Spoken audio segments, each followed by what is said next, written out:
RG Kar medical college ছাত্রী খুনের প্রতিবাদ সহ ক্রমাগত ধর্ষণ ও নারী নির্যাতনের বিরুদ্ধে শনিবার উত্তাল হল শহর শিলচর। এদিন ছাত্র সংগঠন এভিপিপির সদস্যরা প্রধানমন্ত্রীর বেটি পড়াও বেটি বাঁচাও স্লোগানের বিরুদ্ধে বিভিন্ন প্রশ্ন উত্থাপন করে শহরের প্রেমতলা থেকে পশ্চিমবঙ্গের মুখ্যমন্ত্রী মমতা ব্যানার্জির কুশপুতুল হাতে নিয়ে এক বিক্ষোভ মিছিল বের করে বিভিন্ন স্লোগান ও বিক্ষোভ প্রদর্শনের মাধ্যমে শহরের পথ পরিক্রমা শেষে পার্ক রোড স্থিত জেলা তৃণমূল কংগ্রেসের কার্যালয়ের সামনে পৌঁছে প্রতিবাদকারীরা মমতা ব্যানার্জির কুশপুতুল দাহ করতে গেলে তৃণমূল কংগ্রেসের কর্মকর্তারা তাতে বাধার সৃষ্টি করে, ফলে দুপক্ষের মধ্যে সৃষ্টি হয় তীব্র বাকবিতণ্ডার। পরিস্থিতি উত্তপ্ত হয়ে ওঠায় পুলিশ ছুটে গিয়ে কুশপুতুল দাহ কার্যসূচিকে ভেস্তে দেওয়ার চেষ্টা করলে ছাত্র সংগঠন ও পুলিশের মধ্যে শুরু হয় ঠেলাধাক্কার।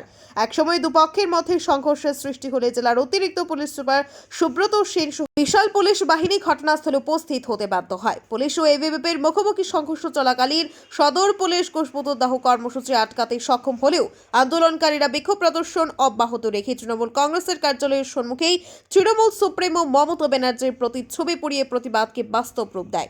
পরে কাছের পুলিশের তৎপরতায় পরিস্থিতি নিয়ন্ত্রণে আসলে ছাত্র সংগঠন এভিপিপির সদস্যরা আন্দোলন স্থল থেকে সরে দাঁড়ান। ব্যুরো রিপোর্ট, আজকের বরাক। আমরা চাই যে আন্দোলনের শুরুতে মমতা ব্যানার্জি পদত্যাগ করে পশ্চিমবঙ্গকে আবার নয়